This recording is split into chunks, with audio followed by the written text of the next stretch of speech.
Step into Value Zone Hyper Mart Patancheru. ఇప్పుడైతే ప్రశాంతంగా ఉంది. ప్రశాంతం ఏముంది, ఇంకో పెద్ద ప్రాబ్లం ఒకటి ఉంది. ఇంకో పెద్ద ప్రాబ్లం ఒకటి ఎవరినో చూసి పక్కన ఎవరినో చూసి చెప్తున్నావు. ఏముంది, అన్నిటికంటే పెద్ద ప్రాబ్లం ఏంటంటే లైఫ్లో ఎవరి లైఫ్లో అన్న పెళ్ళి. ఆ పెళ్ళి ఏమవుతుందా ఏందా అనేది ఇప్పుడు పెద్ద టెన్షన్ అది నాకు. అంటే ఇటు సైడ్ ప్రాబ్లం, ఇక్కడ ప్రాబ్లమా, ఇక్కడ ప్రాబ్లమా? అంటే బేసిక్గా పెళ్ళి అన్న తర్వాత రెండు ఫ్యామిలీస్ వైపు నుంచి ప్రాబ్లమ్స్ ఉంటాయి. వాళ్ళు ఏంటంటే వాళ్ళు ఒకటే ఆలోచిస్తారు, వాళ్ళు తప్పేమో ఆలోచించరు. నా కూతురు ఇన్ని సంవత్సరాలు నా దగ్గర హ్యాపీ ఉంది కదా, వేరే వాడి దగ్గరికి వెళ్ళినా హ్యాపీ ఉండాలని వాళ్ళు ఆలోచిస్తారు. తర్వాత ఇటు ఏంటంటే రేపు వచ్చే అమ్మాయి నా కొడుకుని మంచిగా చూసుకుంటుందా లేదా, మమ్మల్ని టార్చర్ చేస్తుందని వాళ్ళు ఆలోచిస్తారు. అర్థం చేసుకునే గుణం ఉండాలి అని చెప్పి వాళ్ళు ఆలోచిస్తారు. మనం ఏం ఆలోచిస్తామంటే వీళ్ళిద్దరిని మేము బాగానే చూసుకుంటాం కానీ వాళ్ళు మమ్మల్ని ఇప్పుడు అర్థం చేసుకుని పెళ్లి చేస్తే బాగుంటుందని మీరు మనం ఆలోచిస్తాం. ఇవన్నిటికంటే ఇది ఎప్పుడు ఇవంతా ఫ్రెండ్షిప్ అంటదేమో ఇదొక భయం అనిపిస్తుంది. ఫ్రెండ్షిప్ అన్న నీకు ఎప్పుడన్నా మరి ఐ లవ్ యూ చెప్పి ప్రేమ అనేది మాటల్లో కదక్క, కళ్ళలో చూసినా అర్థం. ఇప్పుడు చెప్తాది కదా, అంటే కొంచెం ఫ్రీ అయ్యాక తను ఈ రోజు చూడు తమ్ముడు పక్క నీకెందుకు, నీ వెనకాతల కొండంత అండ అక్కను ఉంటుండగా నీకెందుకు. చాలా ఒక్క ముక్క. ఆసియా చెప్పరా, నీ జర్నీ ఎలా స్టార్ట్ అయింది, ఏం చదువుకున్నావు, ఫ్యామిలీ బ్యాక్గ్రౌండ్ ఏంటి, ఎంతమంది సిస్టర్స్ బ్రదర్స్? అంటే అక్క నేను బీటెక్ చేస్తూనే పటాస్ ఆడిషన్స్ చదువుతున్నప్పుడు వచ్చానన్నమాట. ఫస్ట్ టైం వచ్చాను. సో అప్పటి వరకు ఫుల్ అయిపోయింది, గేట్ క్లోజ్ అయిపోయి టైం అయిపోయింది అనేసరికి వెళ్ళిపోయాను. అరే ఆడిషన్ మిస్ అయిపోయినా అనుకున్నా, ఈసారి ఎలాగైనా సరే వెళ్ళాలి అనేసి అనుకున్నాను. సో నెక్స్ట్ టైం ఏంటంటే ఆడిషన్ కంటే ముందు పక్క కాలేజ్ వాళ్ళు వెళ్తున్నారు, మా కాలేజ్ వాళ్ళు కూడా కాదు స్టూడెంట్స్. సో ఎలాగూ వాళ్ళు వెళ్తావు అన్నారు, నన్ను కూడా అడిగారు అన్నమాట. మా ఫ్రెండ్తో అడిగిపిస్తే ఆశ నువ్వు వెళ్తావు అంటే సరే అనేసి, సరే అబ్బా నేను ఆర్టిస్ట్ అవుతా కదా, నేను స్టూడెంట్ లైఫ్ ఇప్పుడే ఎందుకు వెళ్ళాలంటే, ఓహో నేను ఆర్టిస్ట్ అవుతా ఎలాగైనా, కానీ ఈ లైఫ్ స్టూడెంట్ లైఫ్ అనేది మళ్ళీ నేను ఎంజాయ్ చేయలేను కదా అని అదొక ఓవర్ కాన్ఫిడెంట్ అంటారు కదా. సో అలా ఉండేది. సరే అని స్టూడెంట్ లాగా వెళ్ళాను, ఎంజాయ్ చేశాను. మళ్ళీ నెక్స్ట్ వచ్చి ఆడిషన్లో పర్ఫామ్ చేశాను, సెలెక్ట్ అయిపోయా. సెలెక్ట్ అయిపోయినా ఇక అంటే ఎంత సెలెక్ట్ అయినా కూడా భయం ఉంటుంది కదా అక్క.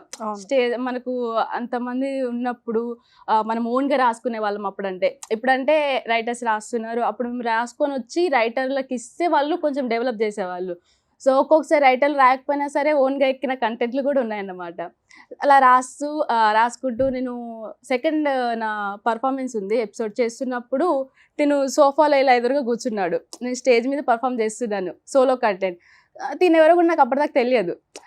నేను చేస్తున్నాను, ఏదో ఒక డైలాగ్ అన్నాను, పాయసం తిందామంటే 10 నిమిషాలు కూడా ఆలోచించను మొగోళ్ళు, ప్రపోజ్ చేయనికి 1 నిమిషం కూడా ఆలోచించారు అంటే వెంటనే తిరిగి ఐ లవ్ యూ అన్నాడు. సో అక్కడి నుంచి ఆ రోజు మాకు ఇలా పడిపోయింది. అప్పటి నుంచి మా జర్నీ స్టార్ట్ అయింది. ఇక సరదాగా ఎపిసోడ్లో అనే జోకులు చేసుకునే వాళ్ళం, ఒకరి మీద సెటర్లు వేసుకునే వాళ్ళం. అది ఫ్రెండ్షిప్ కాస్త ఏమైందంటే, అంటే రాజుకి ఏమో నేను ఎలా నచ్చానో నాకు అర్థం కావట్లేదు. అంటే అందరికంటే ఎక్కువ నాకే ప్రియారిటీ ఇచ్చేవాడక్క. నాకు ఇచ్చేవాడు, ఇప్పుడు కూడా ఇస్తూనే ఉన్నాడు. అప్పుడు ఏంటంటే ఇంకెక్కువ, ఇప్పుడంటే ఎక్కువ రెస్పాన్సిబిలిటీలాగా చూసుకుంటాడు.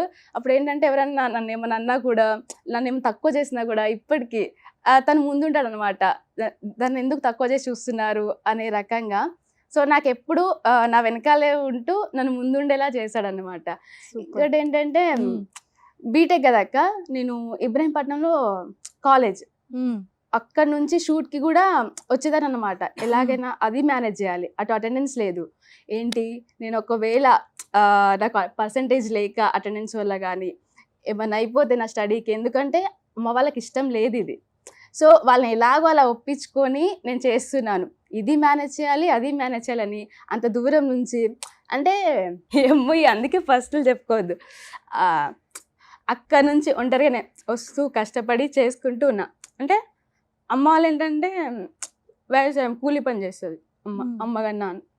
సో వాళ్ళు ఏంటంటే నేను బాగా చదువుకోవాలి, జాబ్ చేయాలి అనేసి ఉండే.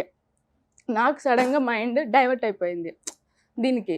ఇది కూడా నాకేంటంటే ఇచ్చేసిన అమ్మ వాళ్ళకి ఒక నేమ్ అనేది ఇచ్చేసినా కూడా, పలానా మీ అమ్మాయి అరే సూపర్ ఇది ఒక పేరున్న వాళ్ళకి అది చాలు, నేను ఎలాగో వాళ్ళకి సంపాదించి అన్ని సెటిల్ చేద్దామనేసి అనుకున్నా. బాగా చేసుకుంటున్నా కరెక్ట్గా ఏమో తెలియదు, సడన్గా నన్ను సైడ్ అయిపోయా ఆల్మోస్ట్. ఎక్కడ? పటాస్లోనే? పటాస్ ఎండింగ్ నుంచి నాకు జరుగుతుంది. అంటే అది ఎలానో ఎవరి వల్ల నాకు తెలియదు, కానీ సర్లే మన బ్యాడ్ లక్ ఏమో నెక్స్ట్ ఉంటాయి కదా అనేసి అలా అనేసి నేను ఒక 2 years ఖాళీగా ఉన్నాను అక్క. 2 years అమ్మ ఫోన్ చేస్తే వేరే షూట్ చేస్తున్నా, వేరే చేస్తున్నా, అది ఇది అనుకుంటూ మేనేజ్ చేస్తుండేదాన్ని. నాకు డబ్బులు కూడా అంటే మా రాజే ఇచ్చేది. అంటే అప్పట్లో అమ్మ వాళ్ళకి ఏంటంటే చేస్తున్నాను ఏదో ఒకటి అని అలా చెప్పేదాన్ని అనమాట. కానీ యూట్యూబ్ ఛానల్ స్టార్ట్ చేశాను అక్క. నేను చేశాక నాకు కొంచెం నన్ను ఇష్టపడే వాళ్ళు, నన్ను సపోర్ట్ చేసేవాళ్ళు ఇంతమంది ఉన్నారా అని నాకు అనిపించింది అక్క. నన్ను నేను స్ట్రాంగ్ చేసుకున్నాను.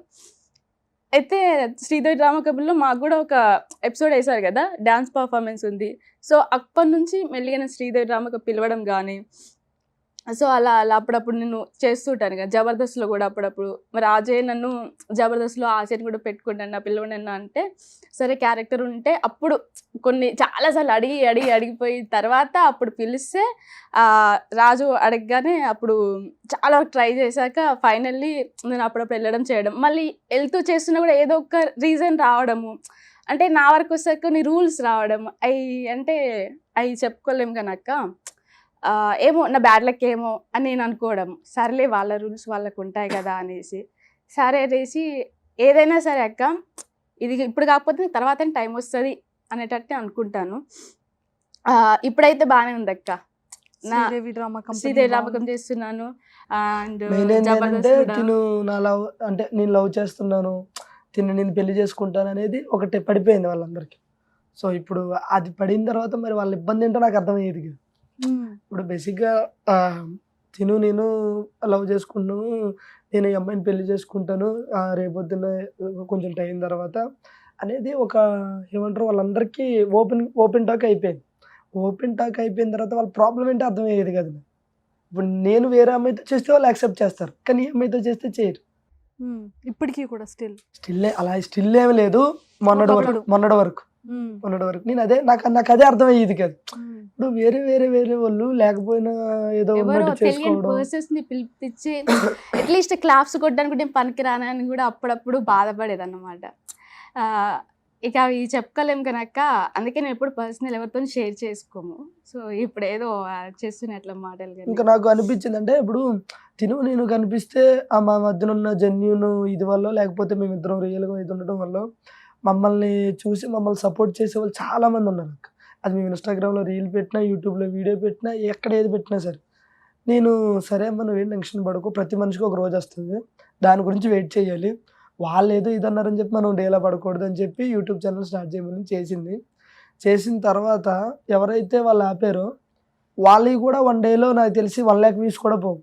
ఈ అమ్మాయిది 1 dayలో 7 lakh 6 lakh 1 million వ్యూస్ పోయింది. అప్పుడు అర్థమైంది. నేను అప్పుడు చెప్పాను, ఇప్పుడు ఆలోచించుకో, నువ్వు టీవీలో కనిపించేస్తేనో లేకపోతే మనకు ప్రోమోలు వేసి పెట్టేస్తేనో మన రియల్ అని జనాలు నమ్మాల్సిన అవసరం లేదు. మనం ఒక వీడియో పెట్టినా సరే దాని కింద రెస్పాన్స్ అనేది ఒకటి ఉంటుంది. నువ్వు ఎవడో అంటే ఇన్ని రోజులు ఆఫ్టర్ 2 years తర్వాత నువ్వు ఒక వీడియో పెడితే 1 dayలో 7 lakhs వ్యూస్ వచ్చినాయి, 7 లక్షల మంది నిన్ను చూశారు అని అంటే దాన్ని బట్టి నువ్వు అర్థం చేసుకోమ్మా. ఇంక ఇదే నీకు మళ్ళీ నువ్వు రేపు వద్దున మళ్ళీ నన్ను పిలిచారు బాధపడకో. సో మనం జెన్యున్గా ఉంటే ఆడియన్స్ ప్రేమ అనేది మనకి ఎప్పుడు అలాగే ఉంటుంది. అది ఒక రోజు సంవత్సరం 10 సంవత్సరాలు మన ముసలోళ్ళు అయిన తర్వాత కూడా వాళ్ళు యాక్సెప్ట్ చేస్తారు. మన జెన్యున్ కాదనుకో నువ్వు 100 ప్రోమోలు చేసి బట్టలు చెప్పుకుని గుడ్డలు చెప్పుకున్నా సరే ఎవడో చూడడం అని చెప్పి తనకు చెప్పాను. నేను అక్కడ చాలా హ్యాపీగా ఫీల్ అయ్యాను అక్క. వాళ్ళు ఏంటంటే ఈ అమ్మాయిని ఎందుకు వద్దన్నారు, ఎందుకు ఇదన్నారో నాకైతే తెలియదు. బట్ తర్వాత నేను చేసి చూపించాను, మీరు ఎవరైతే వద్దన్నారో ఆ అమ్మాయి యొక్క ఇది అని చెప్పేసి అక్కడి నుంచి చాలా హ్యాపీ. తను ప్రజెంట్ అయితే ఆ లైఫ్ని అలా లీడ్ చేస్తే వెళ్తుంది.